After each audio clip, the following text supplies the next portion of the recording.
Bonjour tout le monde, j'espère que vous allez bien. Aujourd'hui, nous nous retrouvons pour une série de vidéos sur l'endométriose, les causes, la définition, la physiopathologie, avec le docteur Fazel, ici présent, qui est chirurgien spécialiste de l'endométriose à l'hôpital Lariboisière à Paris, docteur en médecine et en pharmacologie. Bonjour docteur, merci Bonjour. d'être là.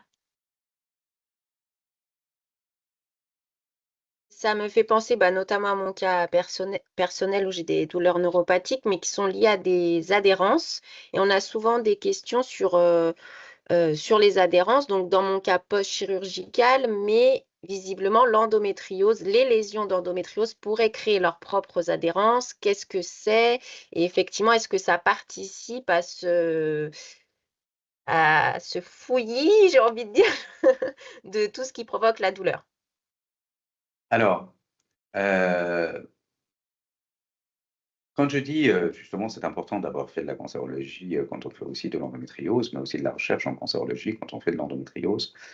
Hem, En cancérologie, on a montré que le péritoine était finalement une barrière protectrice et que, en particulier dans l'unité INSERM à laquelle, je suis associé, avec le professeur Marc Pocard, ici à Lariboisière, heu, il a été montré que le seul fait d'ouvrir le péritoine, d'ouvrir ce tissu protecteur, pouvait être délétère dans le cadre de cancer, pour ce qui est de la diffusion, par exemple, de certaines lésions cancéreuses, mais aussi pour l'apparition d'adhérence, et cetera. Si l'on veut faire un parallèle, alors peut-être que, le saut est un peu rapide, mais, heu, il y a quand même beaucoup de similitudes entre, heu, je dirais, cellules endométriosiques et en tout cas, donc endométriose dans sa globalité et mécanismes, en oncologie, mécanismes, cancéreux, en particulier au niveau du péritoine. Et si l'on veut faire un parallèle donc, probablement, quand on enlève de façon trop large, trop radicale, trop importante, des lésions endométriosiques, on peut aussi provoquer des lésions, des adhérences, des accolements. Et ça peut être à l'origine en fait, de douleurs potentielles, par la suite, même, des années plus tard. Ça, c'est un point. C'est pourquoi, je dirais, l'une des avancées, des dernières années en chirurgie, ça a été de reculer, en fait, dans nos gestes, chirurgicaux. Avant, par exemple, dans les lésions endométriosiques, du tube digestif, on faisait des résections très larges, un peu comme en cancérologie, c'est-à-dire en essayant d'avoir ce que l'on appelle une zone saine à l'analyse au microscope du tube digestif que l'on avait enlevé.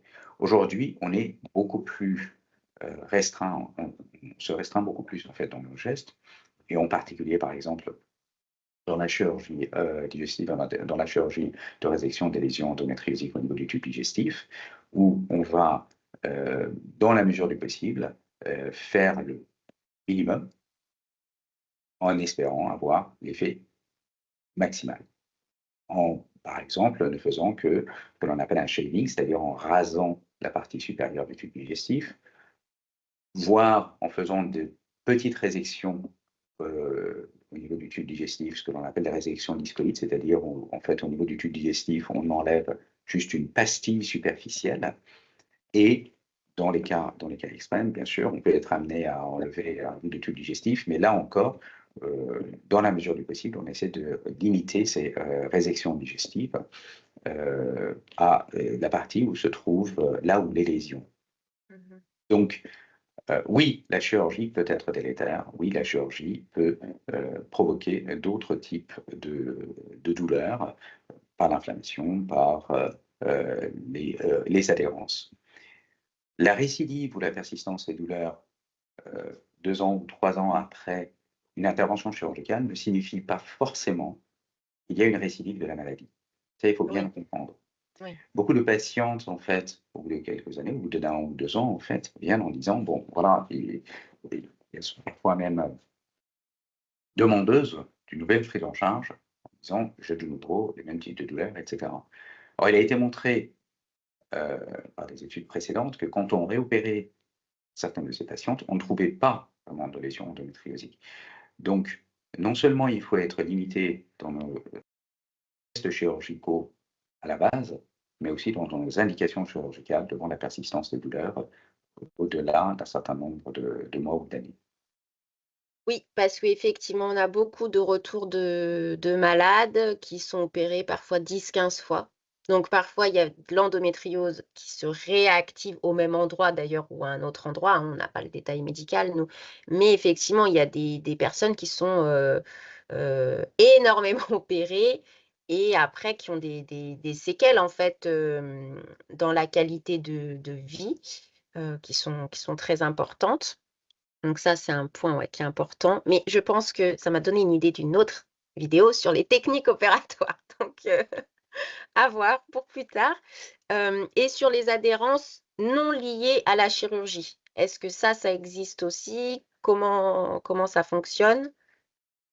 Parce que Alors, pour revenir en fait, sur votre remarque sur les patients qui ont été opérés 10 ou 15 fois, il y a, à peu près 25 ans quand j'opérais aux États-Unis, en fait, effectivement, on recevait des patientes qui avaient des lésions endométriosiques, qui avaient été opérées, heu, 5 fois, 6 fois. Je crois même il me semble même que l'on avait reçu une patiente qui effectivement avait été opérée, mais une bonne dizaine de fois, ce qui était absolument aberrant déjà à l'époque. Heu, alors, opérer, ça aussi c'était la question. Est-ce qu'en fait on savait, d'après le compte rendu opératoire par exemple, que certaines avaient été juste diagnostiquées. Elles avaient eu une cœlioscopie diagnostique, on avait regardé et puis le chirurgien avait, décrit les lésions, était parti. Très bien. D'autres fois, il y avait eu des interventions chirurgicales où le chirurgien avait juste, cautérisé, brûlé quelques lésions et était parti, et cetera. Donc oui, à force, en fait, il y avait des patientes qui à l'époque étaient opérées de multiples fois. On a quand même l'impression, aujourd'hui, heu, on est moins dans ce cas-là et on a moins de patientes qui ont été mmh, opérées, 10 ou 15 fois en tout cas. Il y a certes des patientes qui ont été opérées plusieurs fois, toujours dans l'étude en recherche, encore une fois, sur 25 équipes dans le monde qui sont parmi les plus compétentes sur 4 continents, en France, aux États-Unis, au Canada, parmi les meilleurs pays et les meilleures équipes européennes, mais aussi dans l'océan Indien, au Moyen-Orient, et cetera. Quand on regarde le nombre de fois où les patientes ont été opérées avant de s'adresser à ces centres, fort heureusement, les patientes qui ont été opérées plus de 2 ou 3 fois sont assez rares. mmh, Ça représente en fait quelques pourcents, des cohortes, de notre cohorte. Et il semble tout de même qu'aujourd'hui, en particulier aussi avec, on va dire, l'avancée, ne serait-ce que des techniques chirurgicales, il y ait, moins tendance, en tout cas, à, vouloir intervenir et réintervenir. C'était vrai aussi peut-être à l'époque où on ouvrait les ventres, où on faisait ce qu'on appelle des ouais, laparotomies, très mmh, importantes, qui étaient pourvoyeuses davantage d'adhérence, d'accollement et donc en soi de douleur. Donc ces patientes-là, en tout cas, nous en France, on en voit, mais beaucoup moins, qu'on en voyait à l'époque par le passé. il y a 15 ou 20 ans. Mmh. En particulier, moi j'ai vu beaucoup de ces patientes qui avaient de grandes balafres, de grandes cicatrices, aux États-Unis avant qu'elles, ne viennent, heu, dans notre centre en fait, à l'époque à New York en fait pour être opérées par voie cœlioscopique par exemple. Ça existe encore malheureusement. J'ai quelques cas en tête là d'adhérentes, même à l'époque actuelle. Mais bon, c'est un autre sujet. Juste oui, pour finir sur les adhérences qui, du coup, ne sont pas liées à la chirurgie. Comment on l'explique et en quoi c'est source de douleur?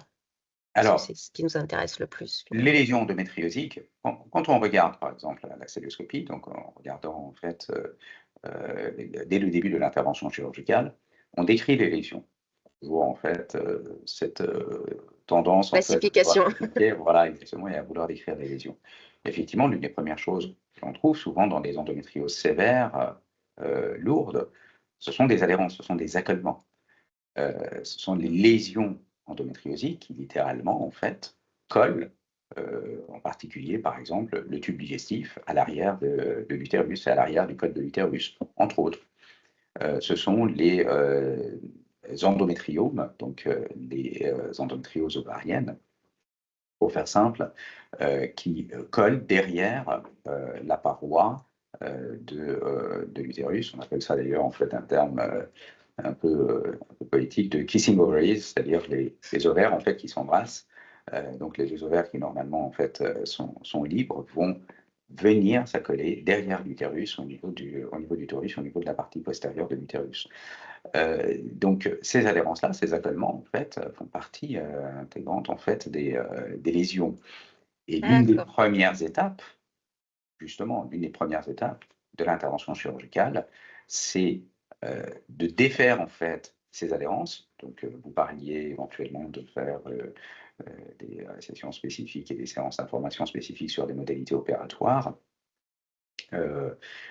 Aujourd'hui, les modalités opératoires sont relativement standardisées, c'est-à-dire que globalement, en fait, on sait que il faut essayer au maximum d'abord d'aller derrière le péritoine. Alors, justement, je disais que Le bon, cul-de-sac de Douglas? Non, c'est pas ça? peut-être on reviendra en fait sur ces techniques, mais aujourd'hui, Mm. en fait, on va euh, derrière en fait le péritoine est assez haut situé pour essayer déjà d'abord de visualiser par exemple les voies urinaires pour s'assurer qu'elles sont indemnes ou qu'elles ne sont pas atteintes en fait par cette lésion endométriosique, même par contiguïté, par contact, et de proche en proche, de venir au contact des lésions endométriosiques.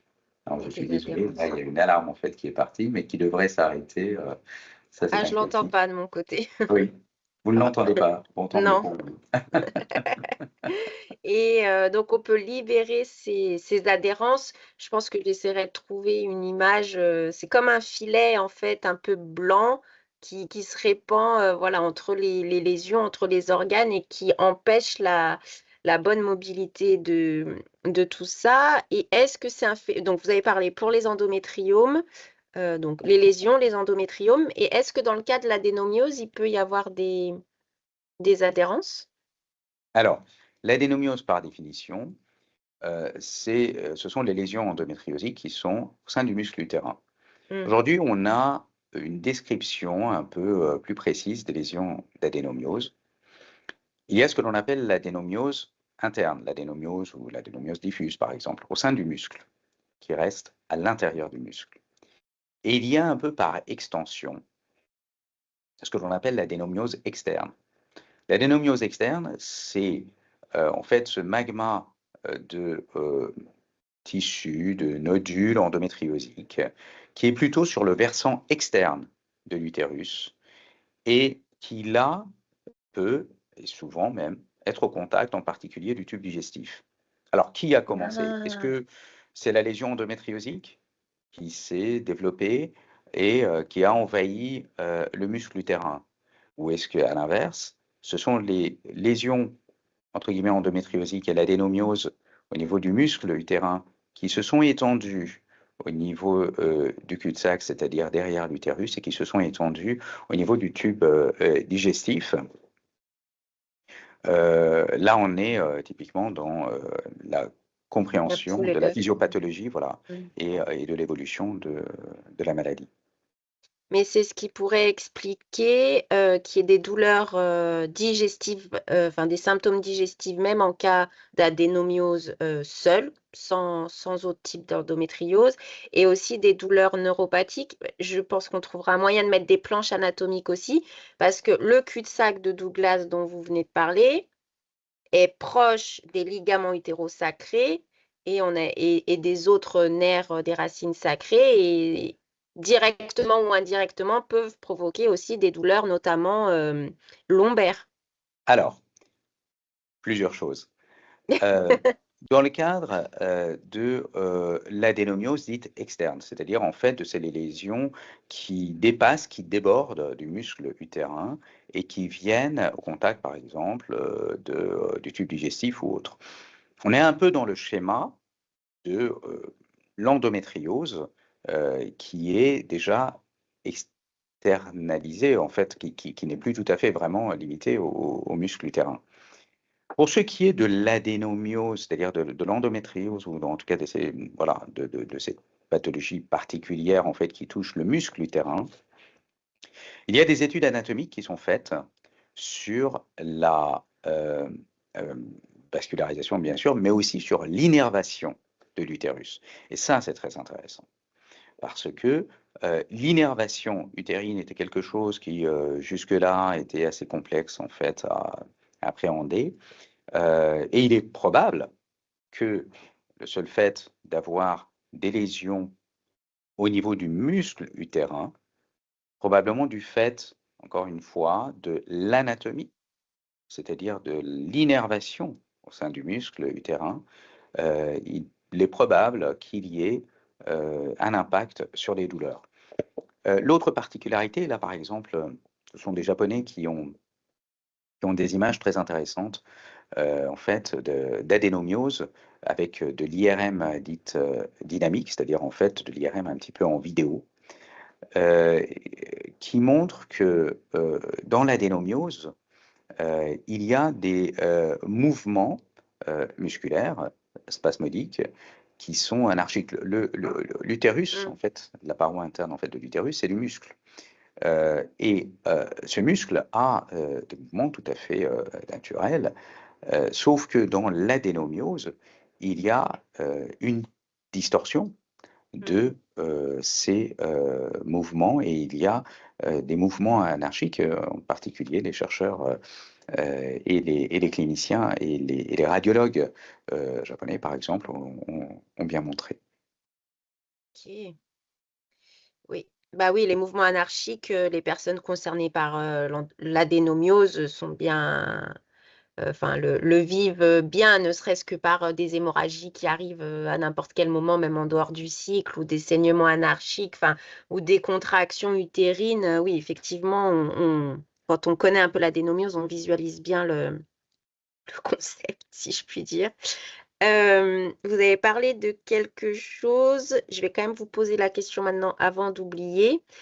Comme on faisait l'analogie entre l'endométriose et la chirurgie du cancer, est-ce qu'au niveau du diagnostic, il y a des choses qui pourraient être pensées, par exemple le PET scan, qui est largement utilisé dans le diagnostic du cancer. Donc, alors je ne sais pas si c'est un, oui, PET scan. Donc, a priori, c'est un scanner où on passe entièrement de la tête aux pieds pour voir où sont les lésions cancéreuses, s'il y a eu des métastases, même dans des petits endroits cachés. Et comme là, on a dit que l'endométriose pouvait être partout, que finalement aucun organe ne pouvait. Enfin, ça ne veut pas dire qu'on en a forcément partout, mais c'est possible. Enfin, voilà, des localisations très, très compliquées. Pourquoi ne pas proposer des PET scans aux malades de l'endométriose, surtout quand il y a des symptômes un peu bizarres et que l'IRM classique n'arrive pas à détecter et qu'on va pas forcément juste ouvrir pour aller vérifier si il y a une lésion diaphragmatique ou une lésion de la rate ou quelque chose. Alors, euh, pour répondre à votre question, le PET scanner, en fait, effectivement, dans le cancer, et peut permettre de voir diverses localisations de la maladie. Ce n'est pas le cas dans l'endométriose, très clairement. Donc aujourd'hui, le PET scanner n'est pas un moyen. En revanche, il y a des recherches qui sont faites, en particulier, donc là par exemple, ça c'est partie des recherches que je fais en pharmacologie, sur, mais on est vraiment dans le domaine de la recherche Mm. sur l'utilisation de nanoparticules pour faire le diagnostic de l'endométriose. On est dans le domaine de la recherche pour aller déterminer, pour aller déceler les lésions endométriosiques à tel ou tel endroit. Mais aujourd'hui, on en est loin. Donc, il n'y a pas, pour simplifier, il n'y a pas une imagerie globale du corps que l'on pourrait faire qui montrerait telle ou telle lésion, même minime. Voilà. Donc ça Bon, n'existe pas. pour les chercheurs qui nous Ça écoutent, n'existe pas. bossez Bon. sur le sujet En parce que revanche, ça il y a nous effectivement, arrangerait voilà, des bien de le recherches qui faire sont une faites. fois. Voilà, il y a des recherches qui sont faites en ce Je sens comprends. sur euh, mais c'est complexe parce que, encore une fois, il faudrait comprendre en fait quels sont les marqueurs, les Hormones, cibles en tout fait que ça. l'on pourrait avoir au niveau des lésions endométriosiques, que l'on pourrait marquer et qui pourraient, entre guillemets, flasher à l'imagerie et que l'on pourrait voir. Pour ce qui est du parallèle avec le cancer, alors il faut être, là encore une fois, prudent parce que sinon, en fait, les patientes, voilà, on ne veut pas qu'elles paniquent. On est dans le domaine de la recherche. Dans le domaine de la recherche, pour ce qui est des mécanismes, je dirais, il y a des similitudes entre cancer et endométriose pour ce qui est des mécanismes, par exemple, d'adhérence au niveau des parois des vaisseaux, pour ce qui est de la diffusion à travers les vaisseaux éventuellement, pour ce qui est de la multiplication en fait des lésions, pour ce qui est de la diffusion à distance en fait des lésions endométriosiques. Et donc, il y a des marqueurs communs entre endométriose et certains cancers. En tout cas, ces marqueurs, en fait, c'est exclusivement en fait, au niveau de la recherche que l'on peut en parler pour expliquer les mécanismes d'accollement, d'adhérence, de diffusion à distance, etc. Bon, ça, c'est pour la partie recherche. Pour ce qui est de la chirurgie de l'endométriose, comme je l'ai expliqué auparavant, euh, on est plus, euh, je dirais, restrictif aujourd'hui à faire des chirurgies très larges, très vastes, euh, C'est ce que vous disiez. contrairement à cancer. Dans le cancer, il faut enlever la maladie, toute la maladie, dans la mesure du possible, quand on opère, et à Oui, parce qu'il y a distance, ce risque en zone stérile. fatal finalement. Il y a ce risque aussi de récidive, etc. Mm. Pour ce qui est de l'endométriose, il faut enlever la maladie et préserver les organes, en particulier, justement, chez les patientes qui ont un souhait de préserver leur fertilité. C'est surtout vrai, par exemple, pour la chirurgie de l'ovaire. Et donc là, on s'est beaucoup plus restreint par rapport à ce que l'on faisait il y a 10, 15, 20 ans sur les méthodes chirurgicales des localisations au niveau de l'ovaire, mais aussi des autres localisations. Donc, c'est l'une des difficultés majeures de la chirurgie de l'endométriose. On dit classiquement que la chirurgie de l'endométriose est un peu plus complexe que la chirurgie carcinologique, la chirurgie du cancer. Euh, Beaucoup de chirurgiens de l'endométriose viennent du monde de la chirurgie carcinologique, justement. Dans la chirurgie cancérologique, comme j'ai expliqué, on enlève le maximum, on enlève tout, etc., tout ce que l'on peut. Dans la chirurgie de l'endométriose, il faut savoir limiter son geste tout en enlevant le maximum de lésions. Et Pour éviter les ça, c'est séquelles. complexe.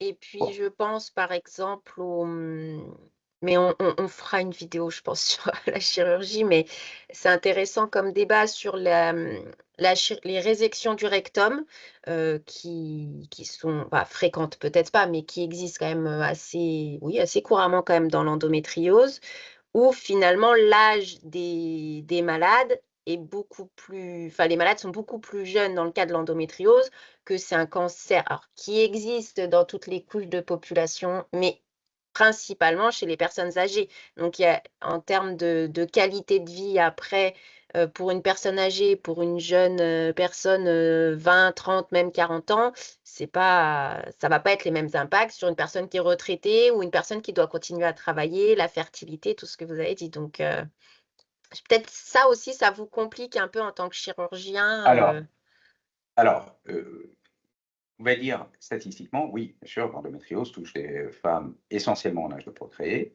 donc des femmes jeunes, et inversement, donc ça c'est l'une des différences majeures, c'est, on va dire statistiquement, la moyenne d'âge entre les patientes qui ont de l'endométriose et la moyenne d'âge des patientes qui ont des cancers, en particulier des cancers pelviens.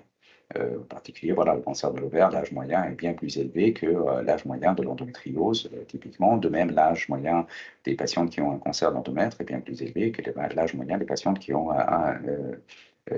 une endométriose.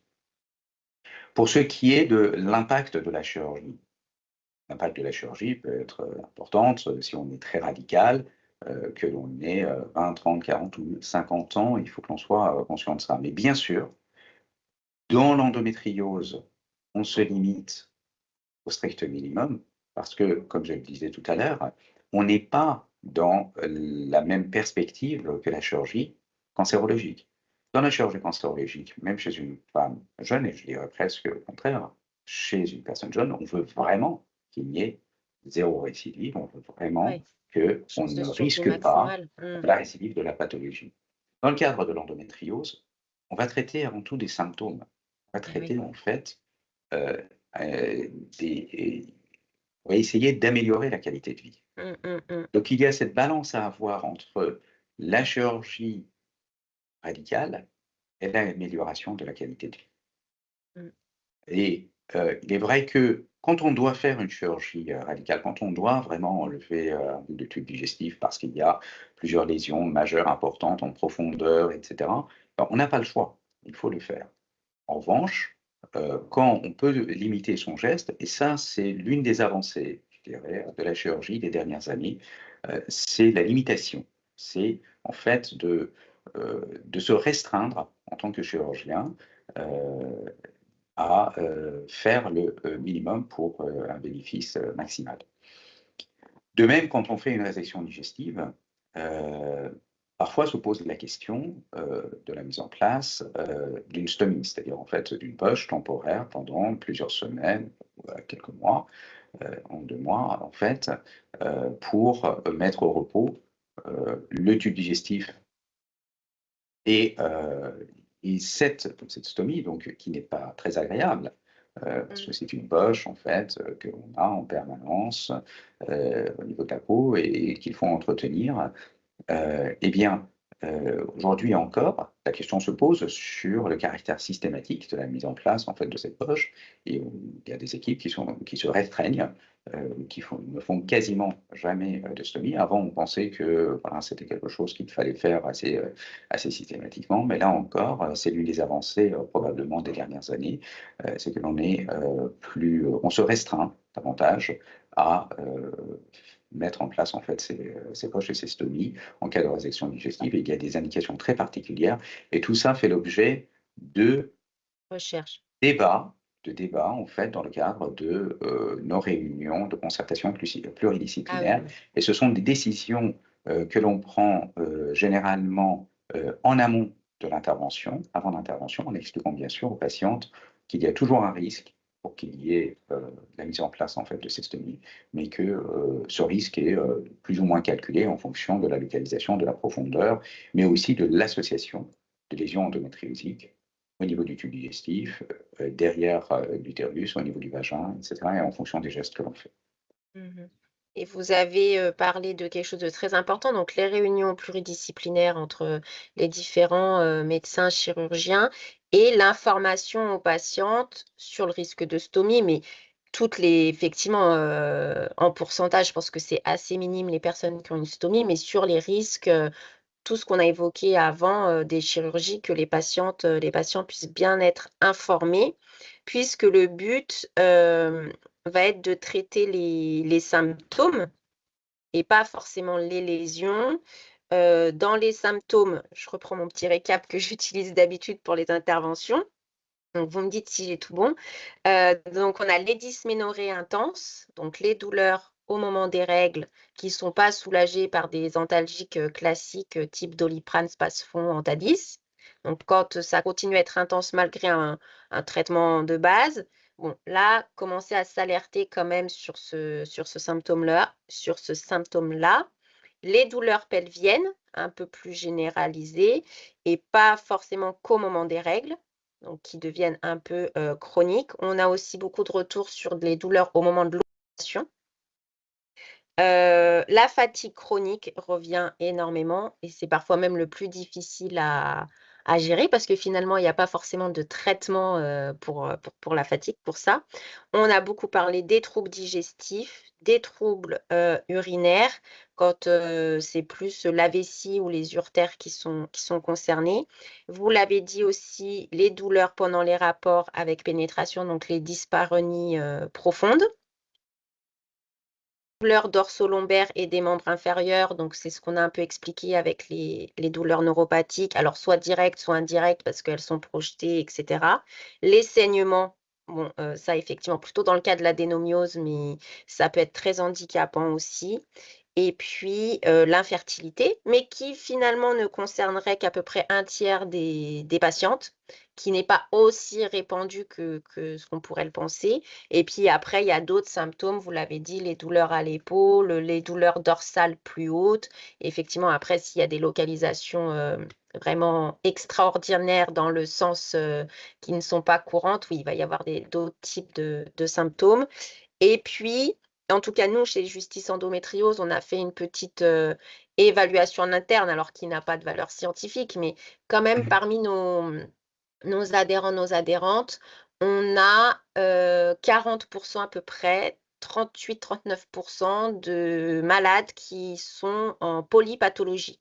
Donc qui développent d'autres pathologies, alors soit avant, soit après l'endométriose, soit en même temps. En tout cas, qui ont plusieurs diagnostics de plusieurs pathologies, différentes et souvent ça concerne quand même des pathologies de la thyroïde, immunitaires, fibromyalgie, sans compter l'impact psychologique que tout ça peut avoir et parfois des soucis d'anxiété, de dépression réactionnelle à un parcours, compliqué. Mais voilà, il y a aussi, parfois la difficulté de faire la différence entre les symptômes de l'endométriose et d'une autre, d'une autre pathologie finalement. Alors, vous avez dit effectivement plusieurs points importants. Mmh, Le point commun, en fait, l'endométriose, pour ce qui est des symptômes, c'est avant tout la douleur et les localisations diverses et variées que vous avez évoquées. Bien évidemment, toute douleur, par exemple pendant les règles, n'est pas de l'endométriose, loin de là. Donc ça, il faut mmh. faire attention, en particulier chez les jeunes filles, à ne pas les affoler.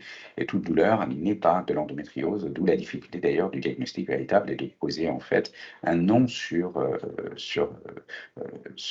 va dire, Sur un les symptômes ressenti. et sur un ressenti. Pour ce qui est des douleurs, donc vous avez fait effectivement un résumé des diverses douleurs et des diverses localisations en fait de ces douleurs. Pour ce qui est de l'association éventuelle avec des saignements, en particulier des saignements importants, ça c'est essentiellement le cas de l'adénomiose, où il peut y avoir des saignements extrêmement importants avec des caillots, des saignements un peu anarchiques, en dehors des règles en particulier, mais aussi pendant les règles, des saignements qui peuvent aussi varier d'un cycle à l'autre. Bien sûr, donc ces symptômes vont aussi varier en fonction de la localisation des lésions. Comme vous l'avez dit, s'il y a des lésions thoraciques qui sont assez rares, s'il y a des lésions diaphragmatiques, s'il y a des lésions manifestes digestives, s'il y a des lésions typiques au niveau des nerfs pelviens, etc., il va y avoir des symptômes différents. Parfait. Euh, pour ce qui est des associations, oui, probablement, et là il y a les études épidémiologiques qui sont faites, il y a des associations très probables. Alors, qui a commencé? On ne sait pas. Est-ce Et qu'en oui, c'est fait, c'est le toujours même ça. terrain? C'est difficile de Mmh, dire. mmh. On n'a pas parlé, par exemple, de la génétique, mais on pourrait en parler. Il y a Oui. eu un espoir, il y a quelques années, d'avoir trouvé diverses localisations, en fait, en tout cas, euh, dossiers en fait, génétiques. Mais on se pose la question, véritablement là encore. Alors, il y a beaucoup de recherches, en particulier aux États-Unis, de fait, en fait, sur la génétique et l'endométriose. Aujourd'hui, c'est quand même vraiment remis en cause, en fait, cette piste dite génétique, même si on sait qu'il y a, entre guillemets, des familles où il y a Mmh, de l'endométriose. mmh. Est-ce qu'il n'y a pas, voilà, est-ce qu'en fait, dans ces familles, entre guillemets, il n'y a pas le mode alimentaire, l'environnement qui sont plus à l'origine? Pour ce qui est des Ah associations, oui, pour ce revenir serait à ce plutôt point, épigénétique que alors, génétique. dans l'ordre. Pour ce qui est des associations, Oui. effectivement, il semblerait qu'il y ait quand même des associations avec d'autres maladies, des maladies inflammatoires, en particulier rhumatismales, ici à Oui. Lariboisière.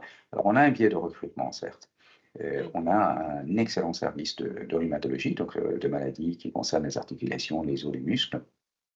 Et beaucoup de patientes ont aussi de l'endométriose associée. Il y a association avec d'autres maladies inflammatoires, Crohn, Mmh. éventuellement thyroïde, comme vous l'avez dit. Mmh. Et là, par exemple, toujours dans l'étude en fonction de certains pays, on s'est rendu compte qu'il y avait des associations plus ou moins importantes, en particulier la thyroïde au Moyen-Orient. Ah, Il y avait beaucoup de patientes qui avaient des problèmes thyroïdiens et de l'endométriose. d'accord. Ce qui rend aussi difficile La compréhension. la recherche et Oui, oui. en particulier la recherche des biomarqueurs et le diagnostic. Pourquoi? Parce que quand en fait il y a ces associations et si l'on veut faire de la recherche sur l'endométriose, il faut faire de la recherche sur l'endométriose, non pas sur la pathologie thyroïdienne ou non pas sur le diabète ou non pas en fait sur la maladie de Crohn qu'ont ces patientes. Donc c'est difficile aussi, ces associations rendent parfois difficile les études dites de cohorte, et ça on en parlera peut-être un peu plus tard, rendent plus difficile en fait l'interprétation de certaines études dites de cohorte. Oui, il y a des associations, donc comme je le disais. Qui a commencé? On ne sait pas. Est-ce qu'en fait il n'y a pas une origine commune? Environnement, microbiote, génétique, familiale, autre, c'est possible.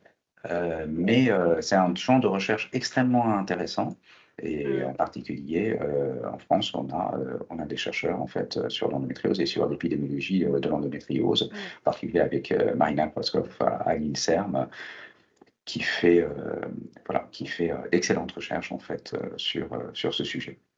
Oui, effectivement et c'est important parce que, bah, déjà pour la compréhension pour vous médecins, pour nous malades et associations, pour pouvoir expliquer et puis pour des pistes de traitement parce que quand même, le but final de la recherche, ça va être de trouver des moyens de diagnostic et de traitement. Mais ça fera l'objet d'une autre vidéo. Donc, pour récapituler au niveau des causes et peut-être facteurs de risque, donc on sait que c'est quand même une maladie plutôt œstrogéno-dépendante, donc qui dépend des hormones et surtout des œstrogènes. Cette théorie du reflux, on a vu qu'elle pouvait exister, mais pas forcément dans toutes les formes d'endométriose et que, enfin voilà, c'était pas la théorie universelle qui pouvait expliquer tous les cas. Et on a beaucoup parlé des pistes inflammatoires, immunitaires, liées ce que vous avez appelé la métaplasie, développement tumoral, un petit peu sur le modèle du cancer. Tout ce qui est, l'environnement et l'épigénétique, donc aussi les perturbateurs, endocriniens. Ça peut jouer, le microbiote aussi, quel est son rôle de protection ou de non-protection, du coup, dans le développement de l'endométriose. Alors ce n'est pas a priori, ce ne serait pas une maladie génétique ou en tout cas héréditaire dans le sens où il faut rassurer aussi les femmes qui ont des enfants et qui ont une petite fille et qui ont peur de lui transmettre automatiquement l'endométriose. Il y a un risque, voilà, mais ce n'est pas automatique. C'est voilà, c'est pas comme dans certaines pathologies où on l'a et on est sûr que l'enfant l'aura. Là, vraiment, on n'est pas dans ce cas-là et finalement une théorie, je crois que vous l'avez commencé à l'aborder, un petit peu avant sur, l'embryogénèse et c'est vrai que dans les communautés de patientes, c'est quelque chose dont on parle de plus en plus et qui pourrait expliquer aussi, les quelques cas, qu'on a, d'endométriose chez les hommes, donc ce qu'on appelle les hommes cis, donc nés avec des organes masculins, mais aussi chez les personnes, transgenres ou intersexes. C'est-à-dire qu'on pourrait, dites-moi, enfin vous me direz ce que vous en pensez, déjà être porteur de ces cellules, d'endométriose en tant que fœtus et ça pourrait se développer ou pas, à un moment donné de la vie, selon, bah, les autres facteurs dont on a parlé, l'immunité, l'environnement et cetera. Est-ce qu'il y a des Alors cellules qui auraient été retrouvées chez des fœtus? alors, il y a plusieurs choses. Je vais essayer de reprendre en fait dans l'ordre chronologique de tout ce que vous avez dit parce qu'il y avait beaucoup de choses en fait dans ce que vous disiez. Pour ce qui est, des théories, donc, vous avez évoqué en particulier le microbiote, parce que le microbiote, en fait, c'est extrêmement intéressant. Et il y a, on pensait en fait que, la barrière digestive, c'était une barrière et en fait, on sait aujourd'hui que ce n'en est pas une et que, les bactéries naturelles du tube digestif, d'abord, sont en appauvrissement. Ça, c'est un point très, très clair. Alors, avec l'alimentation, avec peut-être d'autres facteurs, encore une fois, et toujours environnementaux, il y a un appauvrissement très net de la flore intestinale et du microbiote. Premier point. Deuxième constat, en fait, ce microbiote est en contact avec les cellules, en particulier de l'immunité. Et les cellules immunitaires viennent au niveau du tube digestif, chercher entre guillemets des informations au niveau de ce microbiote, de ces cellules, de ces bactéries naturelles et s'activer. Et ensuite, ces cellules vont aller partout dans le corps. Et c'est l'un des mécanismes Mmh. de, ex- expliquant l'association entre le microbiote et certaines pathologies. euh, les pathologies inflammatoires. Il y a aussi des recherches faites en fait entre l'influence du microbiote et l'endométriose. L'un des points importants, comme toujours en médecine, on parle d'abord de l'observation. Chez certaines patientes, effectivement, la modification de l'alimentation peut avoir un impact positif ou négatif en fonction du type d'alimentation. Mmh. Euh, Parfois même, des patientes qui changent carrément d'environnement global. Chez les patientes, en fait, on a des patientes en fait qui changent de pays et qui vont avoir un environnement différent, une alimentation aussi différente, vont avoir une modification, modulation en fait de leurs symptômes. Donc ça, c'est extrêmement intéressant et ce sont des pistes à ne pas négliger. Ça, c'est pour tout ce qui est, voilà, microbiote et en particulier potentiel impact environnemental. Pour ce qui est de l'endométriose chez l'homme, c'est un non-sujet. Clairement, c'est un non-sujet. Ça a été exceptionnellement, Oui. exceptionnellement décrit. Euh, En fait, il y a effectivement au niveau prostatique, certaines cellules qui auraient pu, qui peuvent se transformer. Donc, l'endométriose chez le sujet masculin, c'est un non-sujet. Et aujourd'hui, voilà, on se concentre vraiment sur l'endométriose dans sa globalité euh, chez, chez les femmes et donc chez les voilà, 180 ou 200 millions de femmes dans le monde. Et on dit qu'en fait, ça peut toucher potentiellement une femme sur 10. Bon. Mmh. Donc voilà, pour ce qui est de l'origine embryologique, là encore, il y a des recherches en particulier euh, en Asie du Sud-Est, au Japon, où il y a des recherches de fait. Et là, on rejoint la théorie de la métaplasie, c'est-à-dire la théorie comme quoi il y aurait déjà de la vie embryologique et là, en fait, des cellules qui se transformeraient. C'est l'une des théories. Comme je le disais au préalable, certaines localisations endométriosiques peuvent s'expliquer par cette théorie. De là à aujourd'hui à aller faire du dépistage très précoce euh, de l'endométriose et ou de l'adénomiose, euh, je pense pour ma part que c'est un peu exagéré et très Mmh. probablement prématuré, au risque en fait, voilà, de dire voilà, que tel ou tel euh, enfant ou adolescente en fait a de l'endométriose par excès ou par exagération. N'oublions pas que l'endométriose, c'est avant tout, aujourd'hui en tout Les cas, des symptômes. symptômes. Et c'est Ouais. ça qui nous importe.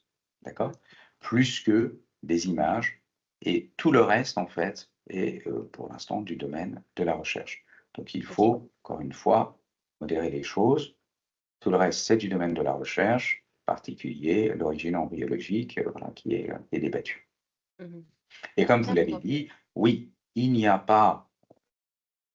aucune raison aujourd'hui de penser qu'en fait, il y a une origine génétique stricto sensu en fait de transmission, par exemple, de l'endométriose. Oui, là, il faut rassurer les patientes. On a des patientes qui ont de l'endométriose importante, qui viennent avec leurs enfants, avec leurs filles adolescentes, qui disent, bah, est-ce qu'en fait, voilà, ma fille n'aurait pas de l'endométriose, etc. Mais là encore, il faut faire très attention. On part avant tout de symptômes et il n'y a pas de transmission, en tout cas, avérée de l'endométriose. Ça, c'est clair. OK. Bah, écoutez, merci beaucoup. Peut-être dernière question avant de terminer ce sujet-là sur, enfin, vous me direz si on le fait sur une vidéo à part ou pas, parce que en fait, je me rends compte que c'est tout un sujet aussi sur comment, fonctionne la douleur justement. Comme on a beaucoup parlé de cette problématique de la douleur à différents niveaux, selon différents symptômes. Comment fonctionne le mécanisme de la douleur dans l'endométriose, mais finalement dans tout type de pathologie, chronique. Alors vous l'avez dit, là, c'est même plus un congrès, ce sont des livres entiers, en fait, sur le mécanisme de la douleur. Il y a d'ailleurs, en fait, OK, un, heu, on fera un une autre série alors. un livre, voilà, livre médical qui s'appelle Pain, tout simplement, en fait, qui, voilà, qui, évoque à la fois, les mécanismes, les, localisations et cetera, de la douleur extrêmement intéressant. Là, on rentre, en fait, vraiment dans des sujets, je dirais presque un peu, je dirais pas annexes, en fait, de la maladie, mais oui, il y a des congrès, spécifiques, il y a des sessions spécifiques, en fait, consacrées à la douleur et à la prise en charge de la douleur. Concrètement, pour vous dire à quel point, en fait, c'est, quelque chose de spécialisé, que, d'abord, je pense que, il est important qu'il y ait une prise en charge, dite holistique, en fait, de l'endométriose, en particulier de la douleur. Ça aussi, c'est une approche, je dirais, plus récente que, ce que l'on voyait il y a, 15 ou 20 ans. Avant, il y avait, un seul médecin ou 2 en fait, qui s'occupaient des patientes endométriosées. Aujourd'hui, il faut vraiment que ce soit une prise en charge multidisciplinaire. Multidisciplinaire et encore et toujours sur les symptômes. Donc la prise en charge de la douleur, au-delà d'un certain point, au-delà de, la simple prescription d'antalgiques simples, va, relever d'équipes spécialisées qui vont exclusivement se concentrer sur la douleur. En fonction des localisations, en fonction de l'intensité, en fonction de la chronicité, en fonction de la douleur, en fonction de l'âge de la patiente, un certain nombre de paramètres. Et ces consultations sont longues. De même pour ce qui est de la prise en charge des douleurs neuropathiques. Une consultation de, neurologie, de neurobiologie, en fait, est une consultation généralement longue. Alors moi, j'ai la chance, on a la chance en fait, à Paris et dans des grands centres, d'avoir accès à ce que l'on appelle des explorations neurophysiologiques qui nous permettent déjà d'avoir une meilleure idée des territoires, concernés, en particulier des territoires au niveau du périnée, au niveau du pelvis, au niveau, des membres. Ça nous aide, mais ça aide aussi et surtout les centres antidouleurs pour Oui, pouvoir mieux appréhender et aborder la question du traitement de la douleur. Mais le traitement de la douleur nécessite une prise en charge spécifique. globale, Mmh, holistique, et par des globale, équipes ouais. spécialisées au-delà d'un certain degré, je pense. Oui. OK. Bah, merci beaucoup docteur pour votre temps, pour toutes, ces informations. On aura l'occasion de tourner d'autres vidéos, donc restez connectés pour savoir, tout le reste et voilà, merci à vous. Je vous en prie, c'est moi qui vous remercie.